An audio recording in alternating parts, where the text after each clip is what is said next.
Hey guys, I'm EG.DeMusliM, Terran player for Team Uber Geniuses. And this replay review was brought to you by Razer Academy. Here I've got a pretty nifty game for you. I think you'll enjoy it. I played it on the ladder a few days ago, and we're going to get right on into the game.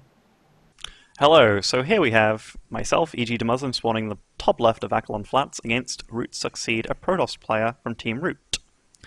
I'll initially speed up the replay at the start because it's all very monotonous. We will be building a depot at 10 supply, which is completely normal and rational, and is the best depot timing to go for as long as you're not cheesing. Something that I'll speak of at the start. I put my depot here, next to my command center. One of the reasons for this, I'll pause the replay for this, is very simple.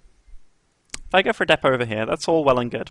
I get to see the probe leaving or entering my base, leaving my base, which is actually very, very helpful. I don't know if you've ever had this time where you've had a pylon somewhere randomly in your base with a gateway or two, and you've actually lost the game purely because of that. Or simply a pylon kept hidden, and then he 4-gates you later on, and it acts as a warp prism almost, but you just didn't need the warp prism or robotics facility. But one thing I don't like is, where do you then put your barracks? Do you use the same SCV and build it at the top of the ramp? Quite often what happens to me is a little probe will come wandering up and attack my SCV, delaying the barracks considerably, or even making me pull SCVs to go deal with him. In either case, I don't really like going for that. What I like to do is form a little bit of a wall for my barracks, such as this depot and this command center, in which this SCV has a small amount of area where he can actually hide away. As you can see, this probe is on its way to my base now, so he would have done exactly what I mentioned. With the barracks being close to my mineral line too, if he is in dire need, I can then pull and deal with the probe very, very efficiently. Here a little bit of chit-chat going on. He is Succeed from Sweden. Here we have a couple of SCVs, given the chit-chat. They weren't meant to be doing that. But either way, we do scout with an SCV before our barracks was actually done. I'll put on the production tab. One of the reasons I scout with an SCV before the barracks is done, roughly around 15 supply, is purely because of Nexus firsts. With this replay on 2x speed, I'll slow it down so I can talk about this very, very easily. As this guy scouts, one of the things that you do scout for is the Nexus first. Usually they put like a pylon here and Nexus here. But either way, we are scouting the main base, and we do see that he's got a single gas thus far, a second gas thus far, and a zealot on the way. What does this mean? This can mean a whole variety of things, but one thing it usually means is he's going to play pretty darn aggressively. This SCV does get away. He's been hit twice, so he does have to leave this base. If he doesn't get hit at all, you can keep this SCV for in this base as long as you want until there's a stalker or a sentry available.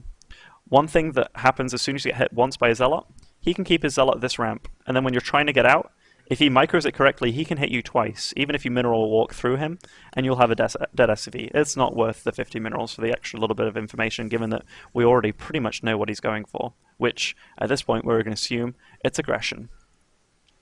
Here, in the meantime, we do have a command center going down. Straight after the command center, we do throw down a second depot, and straight along with the second depot, we throw down this bunker. One of the reasons you need such an early bunker is there are quite aggressive builds in TVP these days. Builds that involve a chrono-boosted Zealot, a chrono-boosted Stalker, and a chrono-boosted Mothership Core. If they do start attacking you and you don't have a bunker up, you are pretty screwed, to put it bluntly. So with all that going on, pausing again, we have our refinery relatively early, way before our second and third barracks. Now you may assume this is very weird, but this build is going to be the Combat Shield Marine expand. It's very, very safe against aggression builds. It can hold off almost anything. So here we have 3 guys on that gas. We produce 2 extra barracks, and everything's going swimmingly. This orbital command, or this command center, is soon to be ready, which we will turn it into an orbital command. As you can see, we have just enough minerals to do so, producing Marines, SCVs very easily. Can even drop down a mule right now, which most likely, yes, here it goes, was dropped down on the natural. We drop down on the natural as to not mine out our main any faster than it already is being mined out. And then, again, we throw down another barracks. This may seem overkill, but not at all. You need these 4 barracks to survive if you do this build. 4 Marines at a time, or with 55 health, that is very, very, very needed. If you wonder, like, why combat shields? Why not just stim? Combat shields finishes in a time where pushes usually happen. Stim, on the other hand, if you stim non-combat shielded Marines, and you've only got 20 of them per se, they all drop down to 35 health, meaning Stalkers take 1 less hit to kill them. Zealots get them down to 3 HP, which means anything can then whittle them down and kill them. Whereas the extra 10 health, meaning they're 55 health, it means Zealots and Stalkers take a whole extra hit to kill them, making Marines much, much, much buffer than they usually would be. So time goes on. We have 4 Marines in this front bunker, which is more than enough to defend against anything at this stage of the game. This is way before a Foregate would actually hit. We'd actually see is going to be playing a bit aggressive here. A Nexus going down. Sentry on the ramp, extra gateways, single bunker. But one thing that we do is we rally these Marines to our main base. One of the main reasons for this rallying to the main base is because of air units, potential air threats such as Phoenix, Oracles, Void Rays, you name it. We do not want them to attack us in a place where we do not want to be attacked. And if you've played HOTS at all, or if you're just studying streams and such, you will know how prevalent those sort of strategies are these days. So we stack up quite a few Marines up until around the 7-minute mark up in our main base. Unit counting station, we have 8 Marines to his 2 Zealots, 2 Stalkers, 3 Sentries, and a Mothership Core. That may seem like a bit of an uneven fight right now, but given that we have 4 naked barracks all producing very, very nicely, we're doing well. More SCVs than him, more income than him, we're doing marvelous at this stage of the game. This, guys, is the 4 barracks fast expand into combat shields, and this isn't an army that can really take on this.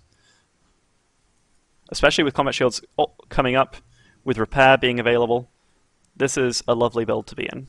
So guys, thank you for watching the 4 barracks fast expand. It's a very, very neat build. What you'd followed up with is Stimpack, along with a 2nd and 3rd guess, along with very, very standard factory to starport into Tech Lab, Reactor, Tech Lab, and you have a very, very, very good start to a game that can hold off pretty much anything. So after that pretty good replay, I hope you enjoyed the action. I hope you learned from the tips. This replay review is brought to you by Razer Academy. See you next time.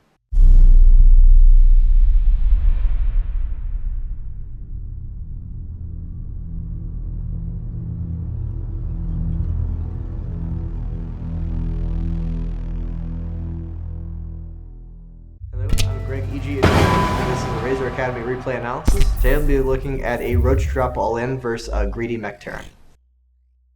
Here we have me, EG.DeMusliM as the blue Zerg in the bottom left, and here we have Neeb as the red Terran in the top left. He's the ladder Terran. A pretty good player, not sure if it's a smurf of a pro gamer Terran or not. Definitely a non-Korean player, but reasonably good, very aggressive player, and he's been around since